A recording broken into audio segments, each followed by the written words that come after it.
Active investigation. ठीक है? आप लोगों ने अपने टॉपिक को क्या करना है, इंट्रोड्यूस कराना है। और जो स्टडी जिस स्टडी पे आप लोग क्रिटिक लिख रहे हो, सबसे पहले आप लोगों ने उसको अपने इंट्रो में मेंशन करना है। यही तो जर्नल का फायदा होता है, यही तो जर्नल चाहता है कि मेरे साइटेशंस बढ़ जाए। तो आप लोगों ने साइट करना है उसको, ठीक है? ओके। अब Caruso et al comparison of combined और कॉन्सेप्ट, ये वाला इन्होंने क्या किया, offers valuable insight into the application of combined oral contraceptives. इन्होंने प्रेज किया है कि इन्होंने बहुत अच्छे आउटकम निकाले हैं। आप लोगों ने ऑथर्स का दिल नहीं तोड़ना गाइस, आप लोगों ने उनको स्टार में अप्रिशिएट भी तो करना है थोड़ा कि ब्रो आपने अच्छा काम किया है। आरसीटी कंडक्ट करना कोई आसान काम तो नहीं है, बच्चों का काम तो नहीं है। तो ये तो बहुत एक्सपर्ट लोग होंगे, डॉक्टर्स होंगे, ठीक है, बड़े बड़े रिसर्चर्स होंगे, अभी तो स्टूडेंट्स है, ठीक है। तो आप लोगों ने उनको क्या करना है, आप लोगों ने उनको सबसे पहले अप्रिशिएट करना है, ठीक है। और formal formal positive or constructive criticism. Okay. While the studies compared to design yield strong results, methodological limitation, अब यहाँ पर इन्होंने क्या किया है, यहाँ से उन्होंने स्टार्ट किया है, थोड़ा बहुत इनका दिल तोड़ना शुरू किया है यहाँ से, ठीक है, कि जो मेथोडोलॉजिकल लिमिटेशंस है रेंडमाइजेशन में, ब्लाइंडिंग में, सैंपल साइज में, ठीक है, वो मसले हैं यहाँ पर, ठीक है। अब वो हमने डिस्कस करने हैं। तो आप लोगों ने इंट्रो कैसे बिल्ड करना है, आप लोगों ने इंट्रो में सबसे पहले क्या करना है, अपने टॉपिक के बारे में थोड़ा बहुत लिखना है, अपनी जिस स्टडी पे क्रिटिक लिख रहे हैं उसको थोड़ा सा क्या करना है, प्रेस करना है, और उसमें जो आप लोग जिस पे आप लोगों ने कमेंट्स करने हैं वो मेंशन करना है कि यहाँ यहाँ पर मसला है, ठीक है। फिर आप लोगों का शुरू हो जाता है नेक्स्ट पैराग्राफ, ठीक है। अब उसमें आप लोगों ने क्या करना है, आप लोगों ने उनके डिफरेंट एस्पेक्ट्स को टारगेट करना है, ठीक है। फॉर एग्जांपल इन्होंने क्या किया है, इन्होंने टारगेट किया है, research suffers from weak external validity because it contains insufficient information about randomization and blinding methods. अब इन्होंने क्या किया है, डॉक्टर नायाब ने क्या किया है, डॉक्टर अब्दुल्ला कुरैशी, डॉक्टर नायाब, डॉक्टर माहिर, इन्होंने क्या किया है, मैंने इसमें इतनी इतनी कंट्रीब्यूशन नहीं है, मैंने जस्ट आई रिव्यूड दिस, मैंने चेंजेस इनको कहा, मैंने चेंजेस का कहा कि ये चेंजेस करने हैं, इन्होंने सबमिट किया, ठीक है। अच्छा, अब इन्होंने इनके मेथड्स पे क्या कमेंट किया है कि ब्रो आप लोगों के रेंडमाइजेशन में ब्लाइंडिंग और ब्लाइंडिंग और रेंडमाइजेशन पे आप लोगों ने इनसफिशिएंट इंफॉर्मेशन दी, a strong argument to build, a strong point to raise, ठीक है। इसके अलावा the study requires randomised control trial with strict protocols. अब आप आरसीटी कर रहे हो तो आपने स्ट्रिक्ट प्रोटोकॉल फॉलो करने हैं रेंडमाइजेशन और ब्लाइंडिंग के। तो आपने कंपेयर करना है किसके साथ, उस स्टडी के साथ सेम टॉपिक पर जिसने ये प्रोटोकॉल फॉलो किए है। तो वो कौन सी स्टडी है, सीमन सीमन जो भी है एट ऑल, ठीक है। यस, हो गया, एक एक आर्गुमेंट हमारा बिल्ड हो गया, एक पॉइंट पे हमने उनको क्या किया, टारगेट किया। इसके बाद पेन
वहाँ से दोबारा रिवाइज़ करें चीज़ें ताकि आगे वाली चीज़ें समझ आ जाएँ, ठीक है? Difference between LT and critic, okay. LT is a general letter. आप कोई ओरिजिनल आर्टिकल नहीं टारगेट करते हो, आप जनरली किसी इश्यू पर लिखते हो। फॉर एग्ज़ाम्पल मैं करता हूँ, ब्रो माइक्रोप्लास्टिक से कैंसर के केसेस बढ़ रहे हैं। मैंने एक वीडियो देख रहा था जिसमें एक डॉक्टर बता रहा होता है कि जो लोग ना वो जो नॉन एडहेरेंट होता है, फ्राई पैन होता है, आई डोंट नो वो जो ब्लैक वाला होता है, ठीक है? नॉन एडहेरेंट होता है आई थिंक, येस। अब वहाँ से वो जो ब्लैक प्लास्टिक होता है वो आता है और अपने हमारा जो खाना होता है ना, उसके साथ अटैच होता है और उससे कैंसर के जो केसेज़ हैं वो बढ़ रहे हैं, ठीक है? तो इस तरह आपको कोई बहुत इंटरेस्टिंग कोई यूनिक टॉपिक है, आप उस पे लिख लो विदाउट टारगेटिंग इन आरसीटी ओरिजिनल स्टडी। ये है एलटीई। लेकिन आप किसी ओरिजिनल आर्टिकल को टारगेट करते हो और उस आर्टिकल पे आप क्रिटिक करते हो, दैट इज़ क्रिटिक, ठीक है? जिस तरह मैं अभी कर रहा हूँ। लेकिन एलटीई के चांसेस भी होते हैं पब्लिश होने के, लेकिन मसला सिर्फ ये होता है कि एलटीई में हमें टॉपिक्स अच्छे नहीं मिलते। बहुत ढूँढने की कोशिश, मतलब बहुत ज़्यादा कोशिश करनी होती है और बहुत ना मेहनत करनी होती है टॉपिक ढूँढने में। क्रिटिक का ये फ़ायदा होता है कि वो ना आपको टॉपिक आसानी से मिल जाता है, बस that's it. Sultan Aziz has raised his hand. हाँ, मैं आपको अनम्यूट कर रहा हूँ Sultan. You can ask your question, you can type in chat as well. नहीं, मैं आपको अनम्यूट आप you can unmute yourself and ask a question. Sultan. Iftikhar sir, I have a question as well. मैं ये जानना चाहता हूँ कि एलटीई में हमने फ्लॉज को हाईलाइट करना होता है, तो अगर एक हुँ, हुँ। आर्टिकल में पहले से ही वो लिमिटेशन का एक पैराग्राफ होता है कि हमारी स्टडी में ये लिमिटेशंस थी, तो फिर हम ऐसे में क्या करें? क्या जो ऑलरेडी मेंशन्ड लिमिटेशंस हैं, क्या हम उनको अपनी एलटीई में दोबारा से ज़िक्र कर सकते हैं, या we have to find other flaws apart from those mentioned in that paragraph? Okay Abdul, Abdul आप ना आपने सबसे पहले ना ऐसी स्टडीज़ ढूँढनी होती है, जिस स्टडी में आपको नज़र आता है कि इसमें फ्लॉज़ है, इसमें बायस है, इसमें एरर्स हैं, ठीक है? तो हमेशा से आप लोगों के पास कोई कमी नहीं है क्रिटिक लिखने के लिए, कोई कमी नहीं है। इतने स्टडीज़ है, इतने आरसीटीज़ है कि आप लोग ना, मतलब यहाँ पर आरसीटी के कितने मेंबर्स हैं? 11,000 मेंबर्स भी लग जाएँ ना, तब भी टॉपिक्स कम पड़ जाएँगे, ठीक है? आप लोगों ने वो आर्टिकल्स टारगेट करने हैं जिसमें बायस नज़र आ रहा हो, जिसमें एरर्स नज़र आ रहे हो, ठीक है? लेकिन अगर नहीं है और उन्हें ऑलरेडी मेंशन की है आपने लिमिटेशंस, तो आप उनके लिमिटेशंस को प्रेज़ करो कि bro they have discussed there limitations. आप लोग उन चीज़ों पे फ़ोकस करो जिन जिन चीज़ों को उन्होंने अपने लिमिटेशंस में नहीं डिस्कस किया है और है उनके वीकनेस है। उनके कुछ वीक पॉइंट्स ऐसे भी होंगे जो इन्होंने डिस्कस नहीं किए होंगे अपने लिमिटेशंस में, लेकिन होंगे, तो आप लोगों ने वो उन चीज़ों को टारगेट करना है, ठीक है? लेकिन स्टिल हमेशा कोशिश करो कि उन स्टडीज़ को टारगेट करो जिनके ना लिमिटेशंस, जिनमें एरर्स और बायस ज़्यादा हो, ठीक है? Okay, someone else has asked a question. मैं मुझे यहाँ पर नज़र आया, 1 सेकंड। पता नहीं यहाँ पर, okay. Marhaba, can't we say LTE is pointing out the appreciating points of a specific article? No, LTE mean letter to the editor और वो कोई भी लेटर हो सकता है। हाँ, आप एप्रिशिएट भी करो, लेकिन एप्रिशिएट करने का क्या फ़ायदा होगा? जर्नल को क्या फ़ायदा होगा? नो, वो खुद एप्रिशिएट कर सकते हैं। आपने क्रिटिक करना है, आपने वीक पॉइंट ढूँढने हैं, ताकि वो अपनी फर्दर स्टडीज़ में इम्प्रूव कर सकें।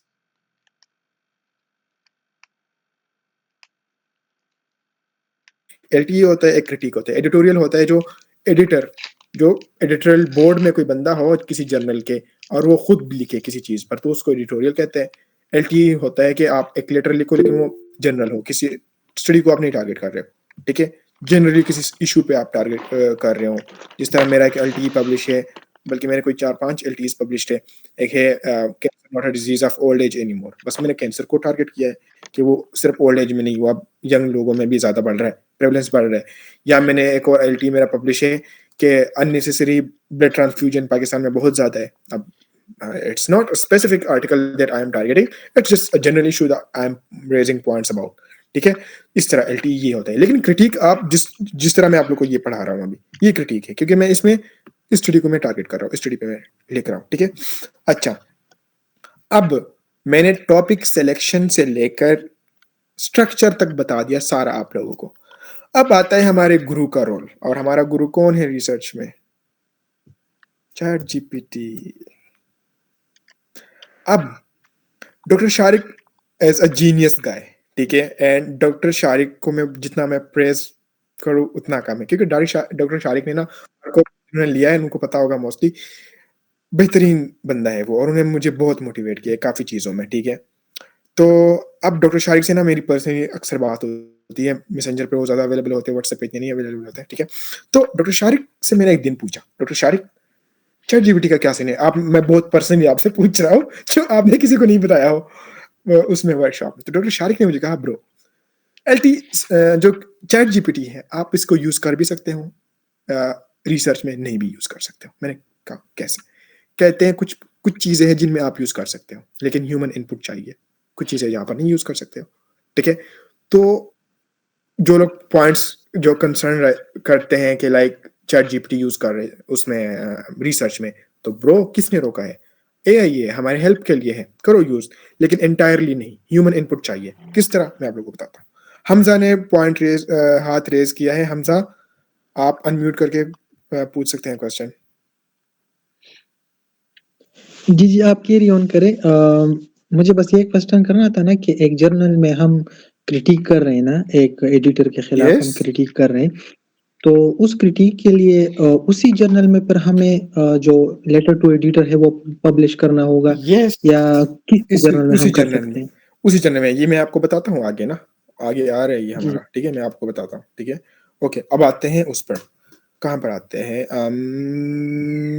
चैट जीपीटी पे आता है। हेलो चैट जीपीटी, इसको हमेशा हमेशा इसको ग्रीट किया करो, ठीक है, ये बहुत अच्छा रिस्पॉन्स देता है। फिर अब मैं क्या करूँगा, मैं जिस स्टडी पर मैं क्रिटिक लिख रहा हूँ ना, मैं उस स्टडी को क्या करूँगा, अपलोड करूँगा चैट जीपीटी में, ठीक है।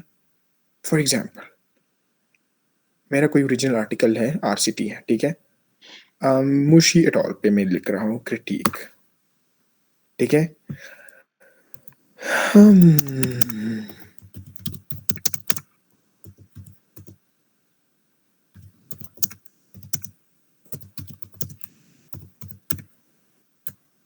अब ये प्रॉम्प्ट आप लोगों ने वो करना है, ठीक है, नोट करना है।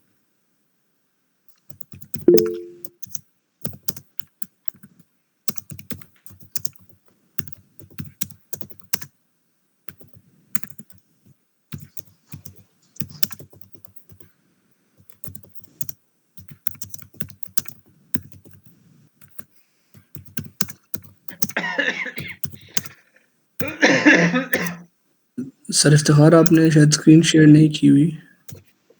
ओह sorry sorry sorry guys, sorry sorry sorry, I am so sorry, मैं अभी शेयर कर रहा हूँ।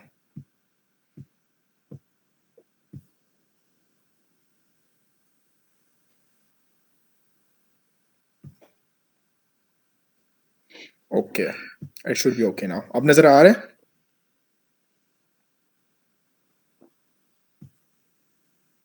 Okay, so yes yes, okay okay, Ataullah Afridi.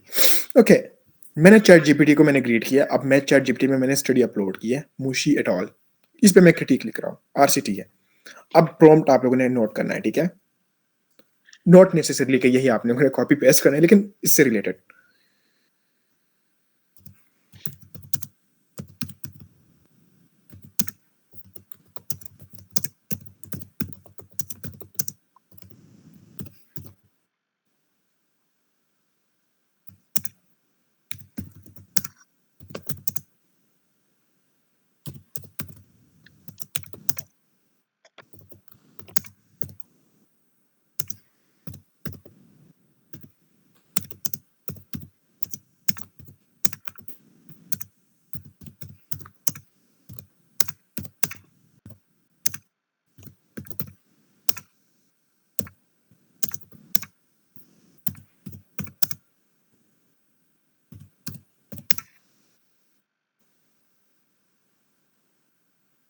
अब ये रीड कर रहे डॉक्यूमेंट, लेकिन आप लोगों ने ओसीटी एक्सट्रैक्शन वाला इसको प्रॉम्प्ट जरूर देना है, ठीक है।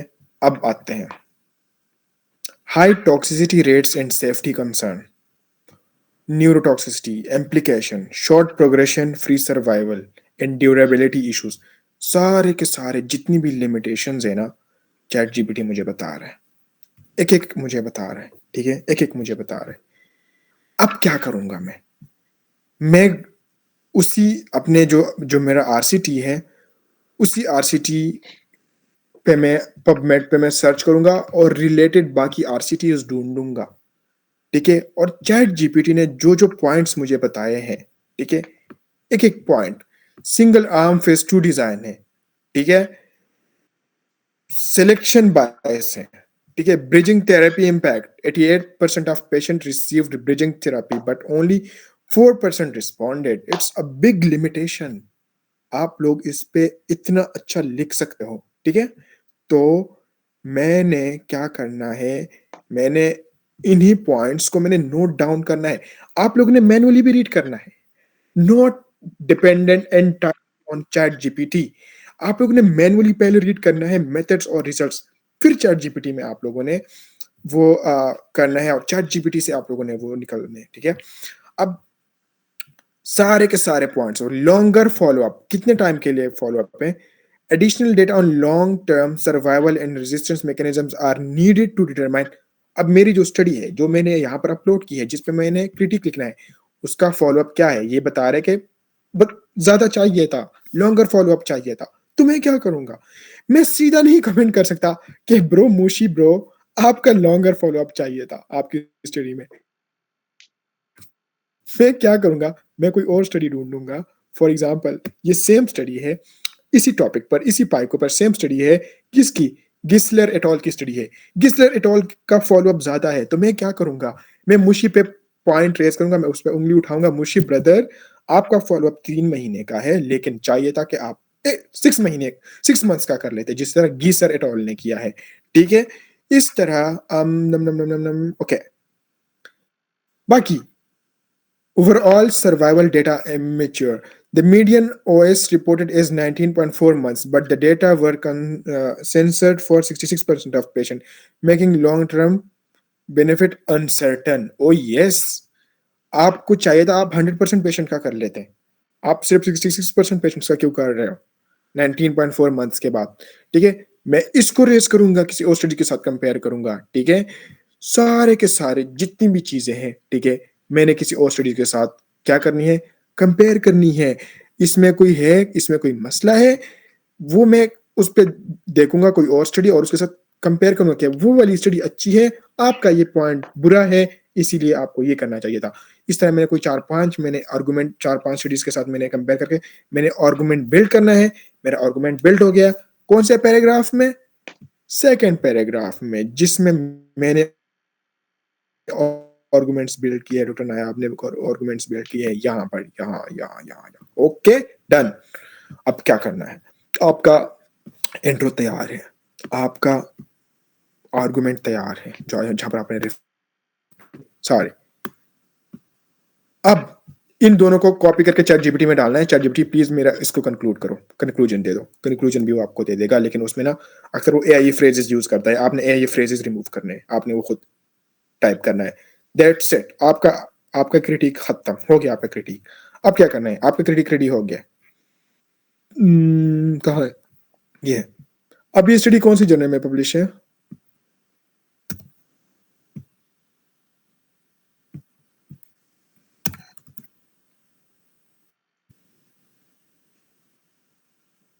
ये मेरी स्टडी आ रही है उस पे, ये मेरा वाला क्रिटिक आ रहा है पबमेड पे। ये रहा, ठीक है। और ये जो है ये वो स्टडी है, ठीक है। नहीं नहीं, ये स्टडी ये क्यों नहीं अवेलेबल पबमेड पे,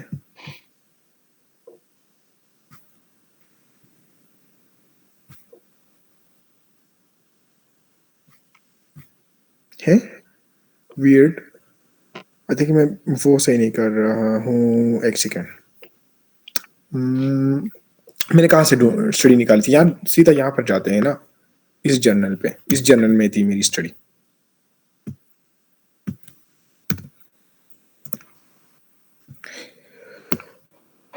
European journal of obs and gynae, ठीक है। जिस जर्नल से मैंने आरसीटी निकाल के इस पे मैंने क्रिटिक लिखा है, उसी जर्नल में मैं जाऊंगा, ठीक है, और उसी जर्नल में मैं क्या करूंगा, सबमिट करूंगा अपने क्रिटिक को, ठीक है। अब देखते हैं यहाँ पर जो जिस स्टडी पे मैंने क्रिटिक लिखा है वो यहाँ पर है भी या नहीं।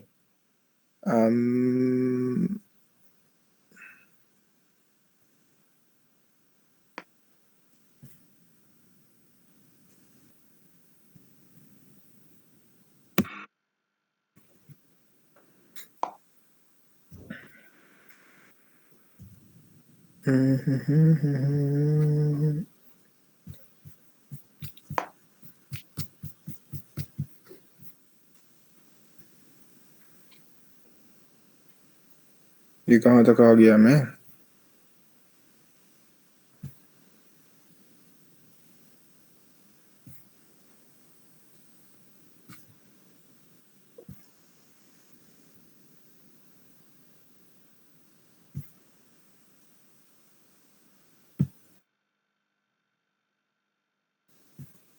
है लेकिन अवेलेबल है यहाँ पर, क्योंकि यहाँ से ही मैंने उठाई है। अब मुझे नहीं मिल रही, अब ढूंढनी पड़ेगी, ठीक है। क्या करूंगा मैं, उसी जर्नल में जिस जर्नल से मैंने अपना आरसीटी जिस पे मैं क्रिटिक लिख रहा हूँ उसमें क्या करूंगा, सबमिट करूंगा, ठीक है। सबमिट करूंगा, क्या सेलेक्ट करूंगा, एलटीई या वट एवर जर्नल के जो गाइडलाइंस होंगे, ठीक है, वो सेलेक्ट करूंगा और उसके बाद क्या करूंगा, सबमिट करूंगा, डन, मेरा काम खत्म, ठीक है। यही है। अब मैं यहाँ पर क्या करूंगा, अकाउंट बनाऊंगा, ठीक है। अकाउंट बनाने के बाद यहाँ से मैं सारा सबमिशन करूंगा अपना उसी जर्नल में, ठीक है। जनरल क्या करेगा, फिर मुझे मेल करेगा, ब्रो ये रिवीजन कर दो, हम आप एक्सेप्ट कर लेंगे, अगर रिजेक्ट करना हो तो रिजेक्ट कर देंगे, कोई मसला नहीं, क्योंकि रिजेक्ट भी तो करते रहते हैं, ठीक है। तो यही है सारी जो स्ट्रेटेजी है, ठीक है, ए टू जी। ए पे क्या है, सबसे पहले जाना है, जल्दी जल्दी बताता हूँ आप लोगों को, फिर आप लोगों को कोई भी नहीं बताएगा मेरे अलावा। एडवांस, ठीक है, publication type, letter, search, done, काम आसान। सारे जितने भी जर्नल है ना यहाँ पर, ये सारे लेटर्स टू एडिटर या क्रिटिक एक्सेप्ट करते हैं, ठीक है, सारे।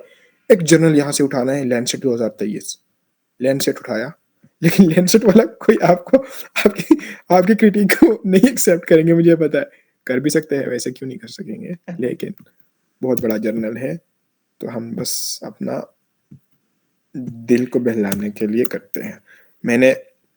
जब मैंने पहला लेवल 1 लिया बैक इन 2023, तो मेरा एक फ्रेंड है शाजेब, वो ना काफ़ी कुछ सीखा है शाजेब से, तो शाजेब मुझे कहता है कि मैंने कहा मैंने लैंडसेट में सबमिट करना है एलटी, कहता नहीं करेगा एक्सेप्ट, ना करो ब्रो। मैंने कहा नहीं मैंने करना है। मैंने किया सबमिट, सुबह ही मुझे मैसेज आ गया, नहीं कर रहे आपका एक्सेप्ट नहीं कर रहे, रिजेक्टेड। तो लेकिन मैंने हिम्मत नहीं हारी, मैंने 2-3 दफा दोबारा से मैंने कोशिश की, लेकिन उन्होंने मुझे रिजेक्ट कर दिया। तो कर भी सकते हैं एक्सेप्ट, लेकिन बहुत बहुत इम्पैक्टफुल और बहुत ही सिग्निफिकेंट आपकी फाइंडिंग्स हो और आपके पास बहुत एक्सपीरियंस लोग हो, तभी बड़े जर्नल्स आप एक्सेप्ट करते हैं। वरना तो आप लोगों ने क्या करना है, आप लोगों ने टारगेट करने हैं छोटे छोटे जर्नल स्टार्ट में, ठीक है। अभी हम छोटे बच्चे हैं, ठीक है, आप लोगों ने छोटे जर्नल है जो 6 इम्पैक्ट फैक्टर से कम हो, आईएफ से कम हो, आप लोगों ने वो टारगेट करने हैं, ठीक है। अब मैं आ गया लैंडसेट में। लैंडसेट में मैं कहाँ से आ गया, पबमेड से आ गया। लैंडसेट में मैं क्या करूंगा, लैंडसेट में मैं ढूंढूंगा कोई आरसीटी पब्लिश हो, ठीक है, ये, ठीक है। अब क्या करूंगा मैं, उसी आरसीटी को, ये रेंडमाइज कंट्रोल ट्रायल है, उसको मैं फुल एक्सेस करूंगा, डाउनलोड पीडीएफ करूंगा, ये अब ये फुल एक्सेस है, ठीक है। उसके मेथड्स, उसके रिजल्ट्स को क्या करूंगा, देखूंगा, ठीक है। चैट जीपीटी से हेल्प लूंगा, बाकी स्टडीज के साथ कंपेयर करूंगा और फिर लिखूंगा। कहाँ से लिखूंगा, कैसे लिखूंगा, सबसे पहले अभी ये क्या है, कौन से क्या है ये, okay, direct oral anticoagulants versus no anticoagulation for the prevention of stroke in survivor of intracerebral hemorrhage। तो मैं क्या करूंगा, मैं अपने इंट्रोडक्शन में ये चीज एक्सप्लेन करूंगा कि ओरल एंटीकोगुलेंट्स और जो मतलब क्या कौन से ओरल एंटीकोगुलेंट्स होते हैं, ठीक है, थोड़ा सा उसके बारे में, इंट्रासेरेब्रल हेमरेज के बारे में, और एंटीकोगुलेंट्स का क्या रोल है इंट्रासेरेब्रल हेमरेज में, ठीक है, एट्रियल फिब्रिलेशन, मतलब सारा का सारा ना मैं इसी सारे जितने भी पॉइंट्स है ना ये मैंने मैक्सिमम 3 लाइंस में एक्सप्लेन करने हैं, ठीक है। अगर आप लोगों से नहीं होते, आप वहां इसमें भी आप ChatGPT से हेल्प ले सकते हो कि भाई मैंने ये एक्सप्लेन किया है लेकिन 8-9 लाइंस में एक्सप्लेन किया है मैंने, तो ये मैंने किस तरह जो है कंप्रेस करना है विद इन 2 to 3 लाइंस, ठीक है, तो आपको ChatGPT करके दे देगा, ठीक है। कर लिया एक्सप्लेन, उसके बाद आप लोगों ने इस स्टडी को प्रेस करना है। विल्डकैम की स्टडी है, विल्डकैम ने अच्छी स्टडी की है, लैंसेट में पब्लिश है, ऑब्वियसली बहुत अच्छी स्टडी होगी, ठीक है। उसको प्रेस करना है यहाँ पर अपने इंट्रो में, ठीक है। उसके बाद आप लोगों ने पॉइंट्स उठाने हैं उनके मेथड्स पर, उनके रिजल्ट्स पर, सब पर, ठीक है। वो कर लिए, ठीक है। उसके बाद क्या करना है, कंक्लूड करना है और उसी जर्नल में लैंसेट में क्या करना है, सबमिट करना है, दैट्स इट, आप लोगों का काम हो गया खत्म। अब मैं सुनूंगा क्वेश्चंस, जिस जिसके क्वेश्चंस है मुझे जल्दी जल्दी बता दो। तो ये मीटिंग भी मुझे इससे पहले कि मुझे गूगल वाले किक आउट कर दे यहाँ से, मैं जल्दी जल्दी आंसर करूँ। ओके, आप लोगों ने हैंड रेज करना है नंबर बाय नंबर और मैं कहूँगा अनम्यूट करने के लिए। ओके, किसने किया है, मुझे कुछ भी नजर नहीं आ रहा गाइस, एक सेकंड, अभी भी लोग ज्वाइन कर रहे हैं, अब तो खत्म हो गया है। अच्छा एक सेकंड गाइस, एक सेकंड। अच्छा किसने, अच्छा सिरोज ताहिर, यस सर। सर मैंने आपसे पूछना था कि जो आपने बताया कि हमें रेफरेंसेस कोड करने हैं अपने एलटी के अंदर, तो उसके अंदर जो रेफरेंसेस हम कोड करेंगे जिन आर्ट पेपर से लेंगे उनका भी ओपन एक्सेस के अंदर होना जरूरी है? नो, कोई जरूरी नहीं है, ओपन एक्सेस हो क्लोज एक्सेस हो कोई भी हो, कोई मसला नहीं, ठीक है। लेकिन एक बात याद रखना, स्टडी ना 2015 के बाद से पब्लिश हुई हो, जिसको आप जिसके साथ कंपेयर कर रहे हो ना, वो ना रिसेंट फाइंडिंग्स हो, इतनी पुरानी ना हो, क्योंकि अब बहुत सारे गाइडलाइंस चेंज हो रहे हैं। टू कोशिश करना 2015 के बाद। Okay, is it Nisha, is it necessary कि आरसीटी पर क्रिटिक के लिए सब रेफरेंस आरसीटी ही हो, कोहॉर्ट नहीं हो सकते? हो सकता है, लेकिन डिपेंड करता है। अब अगर आप आरसीटी के रेंडमाइजेशन को आप कंपेयर कर रहे हो या आरसीटी के फॉलोअप को कोहॉर्ट के साथ कंपेयर कर रहे हो, तो इसका कोई सेंस नहीं है, ठीक है। हाँ, आप ये कर सकते हो कि उन्हें अच्छे स्केल्स यूज़ किए हैं अपने कोहॉर्ट स्टडी में, मेरे आरसीटी ने अच्छे स्केल्स नहीं यूज़ किए हैं, ठीक है। तो इस तरह की चीज़ें आप कर सकते हो कंपेयर, जो जिनकी सेंस बनती हो बेसिकली। अच्छा, बाकी किसी का क्वेश्चन है, किसी ने हैंड रेज किया हो? Meerab, thank you Iftikhar, it was so informative session, you are welcome Meerab. Okay, Abdul Mughees, LTN critique के फॉर्मेट पे थोड़ा कमेंट कर दे कि कैसे लिखा जाता है। अब्दुल, मैंने ऑलरेडी एक्सप्लेन किया है आपको, मैं आपको बताता हूँ। आपने क्रिटिक में क्या करना है, पहला पैराग्राफ आपने देखना है, देना है इंट्रो का, आपने उसमें अपने टॉपिक को इंट्रोड्यूस करना है, अपने जो स्टडी जिस पे आप क्रिटिक लिख रहे हो उसको प्रेस करना है, ठीक है। और जिन जिन चीज़ों पे आपने क्रिटिक करना है उनको थोड़ा सा यहाँ पर समराइज करना है, खत्म। दूसरे पैराग्राफ में आपने सारे जो है आर्गूमेंट बिल्ड करना है और आपने उनको बाकी स्टडी के साथ कंपेयर करने हैं, उनके मेथड से उनको रिजल्ट्स को कंपेयर करना है, और आखिर में क्या करना है, आपने कंक्लूजन देना है, ठीक है। ये मेरा कंक्लूजन है, यहाँ तक सारा ये मेरा कंक्लूजन है। ये स्ट्रक्चर है किसका, क्रिटिक का। एलटी का क्या स्ट्रक्चर है, एलटी में सबसे पहले आप लोगों ने इंट्रोडक्शन देना है, अपने टॉपिक को इंट्रोड्यूस करना है, ठीक है।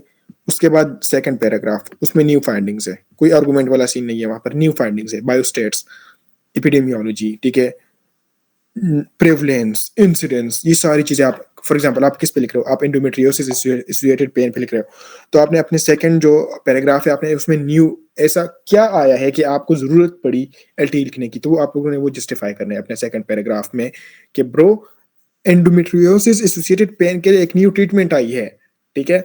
तो आपने वो लिखनी है अपने सेकंड पैराग्राफ में, और वो आपने वो जो है जस्टिफाई करना है, उसके बारे में उसकी प्रेवलेंस लिखनी है, कितने परसेंट लोग यूज कर रहे हैं, ठीक है, और उसके क्या इफेक्ट्स आ रहे हैं, तो वो सारी चीजें आपने सेकंड पैराग्राफ में लिखनी है, और आखिर में आपने क्या करना है, कंक्लूड करना है, दैट्स इट। ये स्ट्रक्चर है और उसका एलटी का, ठीक है। Marhaba Noor, unmute yourself and ask question.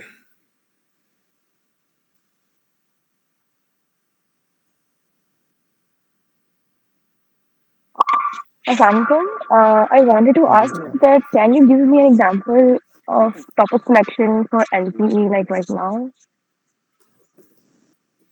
LT और क्रिटिक, LTE. एलटी बहुत स्पॉन्टेनियस ऑन द स्पॉट मैं आपको नहीं बता सकता, लेकिन आपने ऐसी चीज़ें आपने टारगेट करनी है जो पब्लिक हेल्थ कंसर्न हो, ठीक है? एपिडेमियोलॉजिकल कंसर्न हो, वो कोई रेयर फाइंडिंग हो, कोई कोई नई चीज़ आई हो, कोई कोई जो है क्या हो, पेंडेमिक एंडेमिक हो, ठीक है? किसी जगह पर किसी चीज़ के केसेस नहीं है, फॉर एग्जांपल यूके में आ गया पोलियो का केस, ठीक है?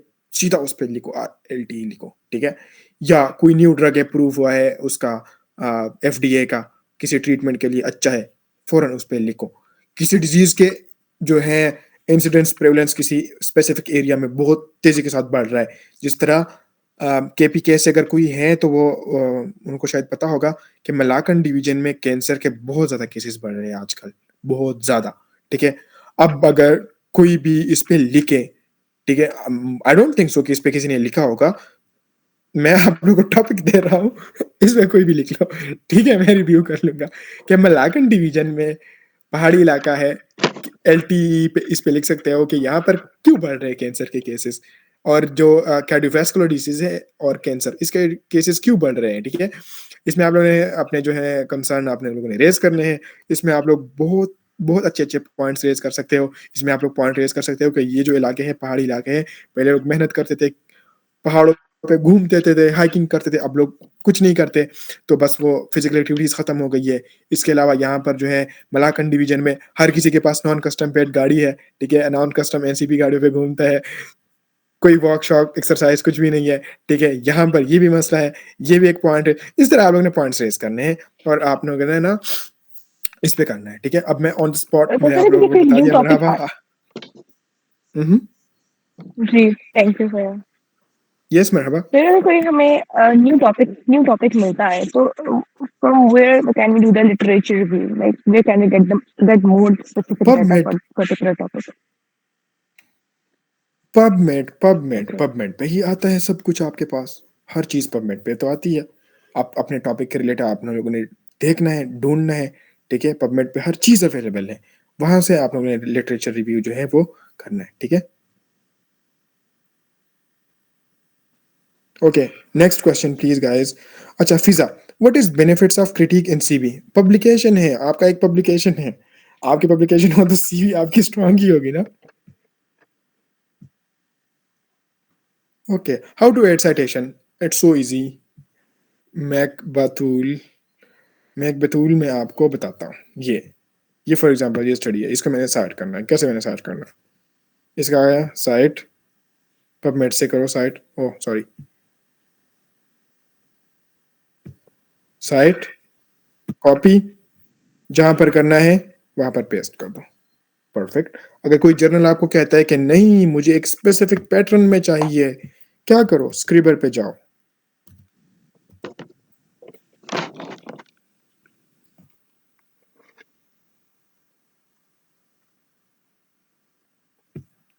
ठीक है? यहां से आप कोई भी स्टाइल सेलेक्ट कर सकती हो, हार्वर्ड, एपीए, एनीथिंग, ठीक है? आपने क्या करना है, आपने पबमेड से जिस चीज को आपने करना है साइट करना है, उसका आपने यहाँ पर पेस्ट करना है, यहाँ से site, and done and dusted, आपका काम हो गया। और स्टाइल भी यहाँ से आप सेलेक्ट कर सकते हो, okay? Okay, next question. Okay sir, education for all, sir क्या हम पाक रिलेटेड मेडिकल इश्यूज पर एलटी इंटरनेशनल जर्नल में सबमिट करवा सकते हैं? बिल्कुल करवा सकते हैं हम लोग, लेकिन कोशिश करना कि वो ना एशिया वाले जर्नल्स हो, जिस तरह एशिया पैसिफिक वगैरह, क्योंकि रीजन वाइज ना ज़्यादा हुआ। Ataullah, sir your method is amazing, can a session be arrange on Meta? Yes, इंशाल्लाह हमारा मेंटरशिप प्रोग्राम स्टार्ट हो रहा है, ठीक है? उसमें मैं आप लोगों को हमारा इंशाल्लाह जो बाकी हमारे रिसर्च प्रोजेक्ट्स है, CDC, database studies, cross section studies, ठीक है, meta analysis, even network meta analysis, सारे सारे करेंगे इंशाल्लाह। Fasiha, sir which journal we should target as a beginner for publication? मैंने आपको बताया फसीहा, आपने क्या करना है, आपने पबमेड पे जाना है और एडवांस में क्या सर्च करना है, आपने एडवांस में सर्च करना है, आपने जाना है एडवांस में जाना है, ठीक है? एडवांस में गया आपने, ऑल फील्ड में क्या किया आपने, आपने पब्लिकेशन टाइप यहाँ पर लेटर, ठीक है? यहाँ पर ऐड, ठीक है, यहाँ पर सर्च, ठीक है। अब आपके पास वो सारे जर्नल्स आ गए जो पबमेड इंडेक्स है और जिनके क्या है, जो लेटर्स एक्सेप्ट करते हैं, ठीक है। फिर आप लोगों ने यहाँ से एक एक कॉपी करना है और यहाँ पर देखना है। तो बस टारगेट वो जर्नल्स करने हैं जो जिनका इम्पैक्ट फैक्टर 6 से कम हो। 6 से कम टारगेट करना है, 6 से ज़्यादा नहीं, 6.5 तक ठीक है, ठीक है। और इसके अलावा उनका एक्सेप्टेंस रेशो 25% से ज़्यादा हो, that's it. Okay, some journals require a cover letter even for critique. Would you explain about this? Cover letter में आप लोगों ने क्या करना है पता है? अब आपने ना जर्नल के गाइडलाइंस में जाना है कि उनके क्या कवर लेटर में उनको क्या चीज़ें चाहिए। आपने वो कॉपी करनी है, अपने मैन्युस्क्रिप्ट को चैटजीपीटी में डालना है कि मुझे कवर लेटर भेज दो, इसका लिख दो, ठीक है। वो आपको लिख लेगा, उसमें आपने एडिट करनी है चीज़ें, जर्नल का नाम ऐड करना है, अपना नाम ऐड करना है, दैट्स इट। कवर लेटर का बेसिकली मतलब होता है कि आप ये क्यों करवाना चाहते हो पब्लिश, क्या आपने ना एक इंडिकेशन देनी होती है उसमें, ठीक है। Okay, Arshia, thank you so much for the enlightening session, thank you so much, you are welcome. Okay, education for all.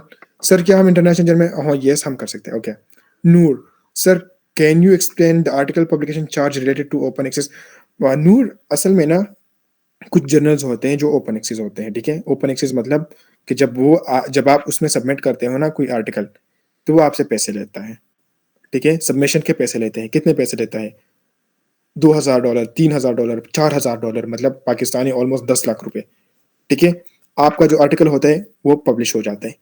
अब आपका जो आर्टिकल होता है ना वो ओपनली अवेलेबल होता है रीडर्स को, कोई भी उसको रीड कर सकता है, कोई भी उसको साइट कर सकता है, उस पर साइटेशन ज्यादा आएंगी, ठीक है।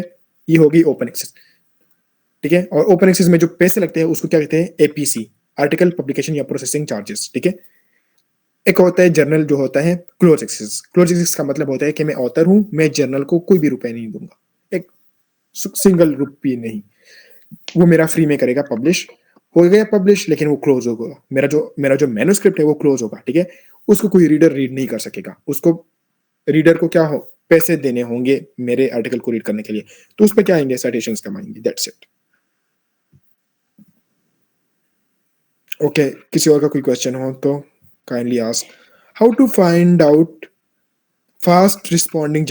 अच्छा, फाकिहा, इसमें ना आपका जर्नल में भी, आपके जर्नल के मैट्रिक्स में मेंशन होता है कि वो फर्स्ट डिसीजन कितने दिनों बाद करता है, 3 दिनों बाद करता है, हफ्ते बाद करता है, 2 वीक्स बाद करता है, तो ये जर्नल में मेंशन होती है ये बात।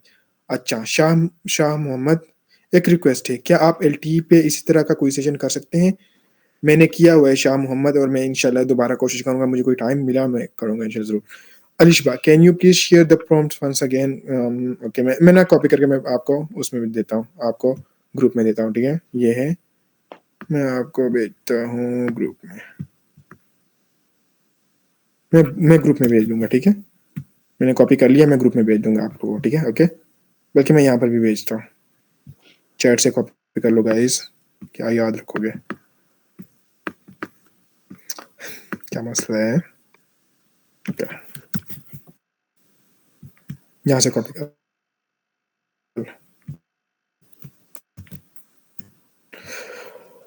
Okay, Fiza, how to properly check for plagiarism if you don't have institutional access?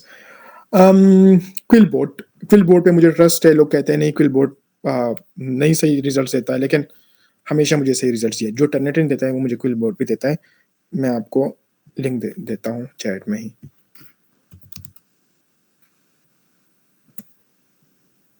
ये है क्विलबोर्ड, आप सर्च कर सकते हो, वैसे लिंक करने देने की जरूरत ही नहीं है, ठीक है। यहाँ से आपका एआई सब कुछ यहाँ से आ जाता है, ठीक है। अच्छा, next, sir how can we pay such huge money to publish only critique open access. तो क्या जरूरत है ओपन एक्सेस में पब्लिश करने के, क्लोज में करो ना। अगर फिर भी करने हैं तो किसी अफगानिस्तान वाले बंदे को ढूंढो, या बांग्लादेश वाले, या लीबिया वाले, या सीरिया वाले को ढूंढो, जिनका एपीसी थर्ड वर्ल्ड कंट्री उनका एपीसी नहीं होता। तो अगर वो आपका कॉरेस्पॉन्डिंग ऑथर बन जाता है तो आपका एपीसी खत्म, ठीक है। Okay, so should we go for open और क्लोज एक्सेस जर्नल? हम हमेशा क्लोज एक्सेस जर्नल को टारगेट करेंगे, ओके। अब्दुल, सर एक सेशन डिस्कशन पे कीजिएगा कि कोई भी स्टडी टाइप हो, cohort, cross section, systematic reviews, उसकी मेन बॉडी होती है उसकी डिस्कशन, तो उस पर कोई सेशन जरूर। मैं आपको अभी भी कुछ पॉइंट्स बताता हूँ डिस्कशन के बारे में अब्दुल, ठीक है, लेकिन उस पर मैं डिटेल में करूंगा। अच्छा, डिस्कशन क्या होता है? डिस्कशन में आपने अपनी पूरी स्टडी, अब मैं रिव्यूअर हूँ सेज का, एल्सेवियर का, स्प्रेंगर का, साइंस डायरी का, इन चारों जो बड़े बड़े पब्लिशर्स है ना, मैं इनमें एज रिव्यूअर मुझे वो आर्टिकल देते हैं कि इसको रिव्यू करो, ठीक है, और रिव्यूअर्स ही डिसाइड करते हैं कि कौन सी स्टडी जो है वो एक्सेप्ट होनी है या रिजेक्ट होनी है, ठीक है। तो हम सबसे पहले किस चीज को देखते हैं? सबसे पहले हम देखते हैं डिस्कशन को। अगर डिस्कशन किसी की स्ट्रांग हो ना, सवाल ही नहीं पैदा होता कि वो स्टडी वो हो जाए, रिजेक्ट हो जाए, ठीक है। अब डिस्कशन का एक स्ट्रक्चर मैं बताता हूं आप लोगों को, वो आप लोगों ने फॉलो करना है। और वो क्या है? सबसे पहले इंट्रो। डिस्कशन के अंदर ही इंट्रो, डिस्कशन के अंदर अपने टॉपिक को डिस्कस करो, अपने रिजल्ट्स को डिस्कस करो। क्या रिजल्ट्स आए आपके क्रॉस सेक्शनल के, आपके मेटा के, आपके कोहॉर्ट के? क्या रिजल्ट्स आए हैं? आप लोगों ने क्या फाइंडिंग्स निकाले हैं? वो फाइंडिंग्स डिस्कस करो अपने इंट्रो में, ठीक है। अपने पहले वाले पैराग्राफ में वो क्या करो? डिस्कस करो, वो सारी चीजें डिस्कस करो। करिए डिस्कस। फॉर एग्जांपल, मेरे पास आ गया है, मेरे क्रॉस सेक्शन स्टडी है, टीबी की प्रेवलेंस आ गई है कि पाकिस्तान के 12% पॉपुलेशन में टीबी है। इसमें से जो है औरतों में ज्यादा है, मर्दों में कम है, इलिटरेट में ज्यादा है, ठीक है, लाहौर में ज्यादा है, पेशावर में कम है, कराची में। ये सारी जो मेरे फाइंडिंग्स है, ये पहले पैराग्राफ में मैं डिस्कस करूंगा। That's it, done. Second paragraph, second paragraph में मैं अपने फाइंडिंग्स को क्या करूंगा? मैं एसोसिएट करूंगा, मैं कंपेयर करूंगा दूसरे स्टडीज के साथ। टीबी पे कोई और स्टडी हुई है, कोई कोहॉर्ट, कोई क्रॉस सेक्शनल, कोई मेटा, मैं उसके साथ अपने फाइंडिंग्स को क्या करूंगा? कंपेयर करूंगा कि ये मेरी फाइंडिंग है, मेरी ये प्रेवलेंस आई है, तो उस स्टडी की ये प्रेवलेंस आई है, ये सारी की सारी मैं क्या करूंगा? उसके साथ अपने जो जितने भी फाइंडिंग्स है, हर एक आउटकम मैं दूसरी स्टडीज के साथ कंपेयर करूंगा, ठीक है। खत्म बात। थर्ड थर्ड पैराग्राफ पे आ जाओ। थर्ड पैराग्राफ में आप लोगों ने क्या करना है? आपने अपने स्ट्रेंथ्स एंड लिमिटेशन डिस्कस करनी है कि मेरे स्टडीज की कैसे क्या स्ट्रेंथ है। मेरी वाह स्टडी है जो पूरे पाकिस्तान में मल्टी सेंटर टीबी स्टडी हुई है, क्रॉस सेक्शन स्टडी हुई है पाकिस्तान में, और कहीं कोई भी ऐसी स्टडी नहीं हुई है। My most strongest point. मेरी लिमिटेशंस क्या है कि मुझे प्रोफेसर्स ने नहीं सपोर्ट किया, तो कुछ हॉस्पिटल्स मेरे रह गए जिनसे मैंने डेटा कलेक्शन नहीं किया, ठीक है। तो मैंने अपने स्ट्रेंथ्स एंड लिमिटेशन क्या करने हैं? डिस्कस करने हैं थर्ड पैराग्राफ में। और फोर्थ पैराग्राफ में मैंने अपने पूरे स्टडी को कंक्लूड करना है, अपने फाइंडिंग्स को, अपने रिजल्ट्स को, एवरीथिंग मैंने कंक्लूड करना है। और ये जो मेरे टोटल जो मेरे वर्ड्स होंगे ना डिस्कशन के, शुड बी बिटवीन 800 to 1200, और जो मेरे रेफरेंसेस होंगे इसमें शुड बी बिटवीन 15 to 25। अब अगर इस तरह का कोई डिस्कशन लिखता है और मैं रिव्यूअर हूँ और मेरे पास आ जाती है वो स्टडी, सवाल ही नहीं पैदा होता कि मैं वो रिजेक्ट करूँ। हाँ, मैं रिवीजन जरूर दे सकता हूँ, लेकिन मैं एडिटर को स्पेशल नोट लिखूंगा कि ब्रो इसने बहुत अच्छी डिस्कशन लिखी है, इसको एक्सेप्ट करो, ठीक है। तो यही आप लोगों ने स्ट्रेटेजी फॉलो करनी है डिस्कशन के लिए, ठीक है। Okay sir, what is the benefit of citations? Okay, interesting. Citations के बगैर आप कोई भी चीज नहीं लिख सकते हो। कोई भी साइंटिफिक जो ट्रुथ है, कोई साइंटिफिक फैक्ट है, कोई साइंटिफिक फाइंडिंग्स है, अगर आप अपने आर्टिकल में लिखते हो ना, तो वो आप ऐसे नहीं लिख सकते हो। आप ये नहीं लिख सकते हो कि पाकिस्तान में, सबको पता है कि पाकिस्तान में डायबिटीज बहुत ज्यादा है, ठीक है। पाकिस्तान में ऑलमोस्ट 30% पॉपुलेशन जो है हमारा प्री डायबिटिक है, ठीक है। अब मुझे पता है, लेकिन मैं इसको नहीं लिख सकता इस तरह। मैं लिख करूंगा कि किसने क्या किया है। शामवील ने एक, या इस्लाम सेकंड नेम यूज होता है, इस्लाम एटॉल की एक स्टडी है जिसने फाइंड आउट किया है कि पाकिस्तान में जो डायबिटीज की जो प्रेवलेंस है वो 30% पॉपुलेशन में, ठीक है। तो मैं आपकी स्टडी को रेफर करूंगा, साइट करूंगा, तभी मैं अपने अपने जो मैन्युस्क्रिप्ट है उसके अंदर मैं लिख सकता हूँ। इस तरह इसके बगैर नहीं लिख सकता मैं। That's it. Okay, Shah Mohammad for discussion. Yes yes yes yes yes, good. Copy करो ये सारे, ये कॉपी करो, ठीक है, और इसको फॉलो करना है डिस्कशंस के लिए। गाइस, नेक्स्ट कोई क्वेश्चन?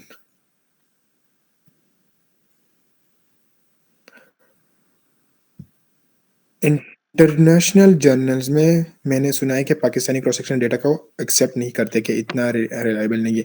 सेकेंडली, कोई स्पीसीज पे टेस्ट बता सकते हैं जिससे हम अपने डेटा की रिलायबिलिटी को चेक कर सकते हैं?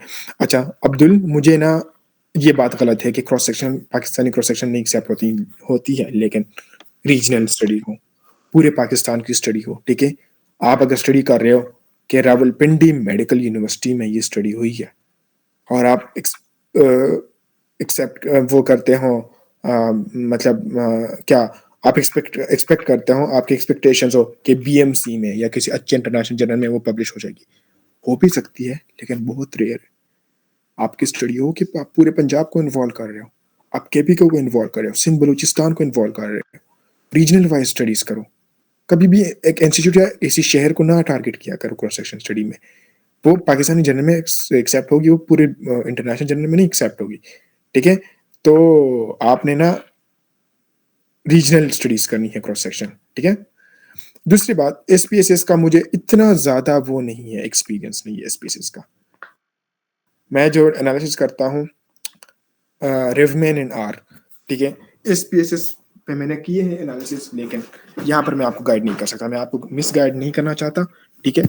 तो अगर किसी कोई और बहुत एक्सपर्ट बंदा है एसपीएसएस में तो वो आपको गाइड कर सकता है इसमें, ठीक है। गाइस, अगर किसी का और का कोई क्वेश्चन हो तो ये मीटिंग बहुत लंबी हो रही है, मैं वाइंड अप करना चाहता हूँ, लेकिन अगर किसी और का कोई क्वेश्चन हो तो I am here to answer. और दूसरी बात, आप लोगों ने रिव्यूज देने हैं ग्रुप में, ठीक है, कि सेशन कैसा रहा, मस्ट ग्रुप में रिव्यूज देने हैं, ताकि उन रिव्यूज के बेस पर फिर जब हमारे नेक्स्ट वेबिनार होंगे तो फिर ना उसी को लोग फॉलो करेंगे, देखेंगे कि किस तरह के रिव्यूज आए हैं। तो हम फ्री में, हमारी कोशिश होती है हम फ्री में अपने नॉलेज को शेयर करें, ठीक है। ये नहीं कि कुछ सीख लिया है अपने तक रखो, खुद को कामयाब करो, बाकी दुनिया को छोड़ो, नहीं ब्रो। क्लिनिकल रिसर्च में आप लोगों की जो परसेप्शन है और जो थॉट्स है वो बहुत ब्रॉड होनी चाहिए, ठीक है। आप इस तरह सोचो कि मैं चाहता हूँ पूरे पाकिस्तान के जितने भी रिसर्चर्स हैं ना कामयाब हो जाए, बस, ठीक है। अगर आपकी ये सोच है, आपको ऐसे रास्ते मिलेंगे अल्लाह ताला की तरफ से आप अपने सोचे भी नहीं होंगे, ठीक है। आप खुद कामयाब होंगे। जब आप दूसरों को कामयाब करोगे, जब दूसरे के साथ आप अपने नॉलेज शेयर करोगे, दूसरों की हेल्प करोगे, तो आपके लिए ही रास्ते खुलेंगे, ठीक है। तो हेल्प करेंगे, इसी तरह यही हमारी कोशिश है, यही हमारे एम्स है IRC में कि हम लोगों को हेल्प करें। लोगों के जितने भी क्वेश्चंस हैं उनको, कोई बंदा आता है मेरे पास, ठीक है, फाइनल ईयर हाउस जॉब का वो होता है, कहता है मुझे रिसर्च का कुछ नहीं पता, मैं क्या करूं। अब इसके बजाय कि मैं उसका मजाक उड़ाऊं, मैं उस पर हंसूं, मुझे नहीं करना चाहिए। अगर मैंने सीख लिया है अल्लाह के फजल से, तो मुझे कोई हक नहीं है कि मैं उस पर हंसूं कि हाउस जॉब में चला गया, इसको अभी तक ये भी नहीं पता। नहीं, एक टाइम पर मैं भी बिल्कुल जीरो में था, ठीक है। मेरी कोशिश होगी मैं उसको सिखाऊं, मेरे पास टाइम हो। अगर मेरे पास टाइम नहीं है, अगर मैं आपको रिप्लाई नहीं कर रहा, इसका मतलब है कि मेरा DM बहुत सैचुरेट हुआ है। इसी वजह से मैं आया हूँ कि मैं मीट पे आप लोगों को बताऊं कि सबको फायदा हो, ठीक है। अगर मैं आपको रिप्लाई नहीं दे रहा हूँ, इसका ये मतलब है कि मैं एरोगेंट हूँ, मैं आपको इग्नोर कर, बट इट्स अंडरस्टैंडेबल कि अगर इतने लोग आपको DM करें, ऑब्वियसली फिर आपसे नहीं होता कि आप सबको रिप्लाई करो। लेकिन मेरी कोशिश होगी जो भी, जिस बंदे के जो भी क्वेश्चंस हो मैं उसको आंसर करूँ, ठीक है। अगर बहुत ज़्यादा होता, कोई कंसर्न हो, मैं मीट पे आया करूँगा और आप लोगों को फ्री में आप लोगों को बताता रहूँगा, ठीक है। ओके, नेक्स्ट कोई question? Thank you guys, thank you so much guys. आप लोगों ने ग्रुप में भी ये रिव्यूज देने हैं ताकि फिर ना लोगों को पता चले और लोग हमारे नेक्स्ट जो हमारे सेशंस है वो जो है ज्वाइन करें। अब अभी भी लोग आ रहे हैं, अब तो हमारा सेशन खत्म होने लगा है, लेकिन चलो मैं इनको एडमिट करता हूँ। ओके गाइस, कोई नेक्स्ट क्वेश्चन प्लीज?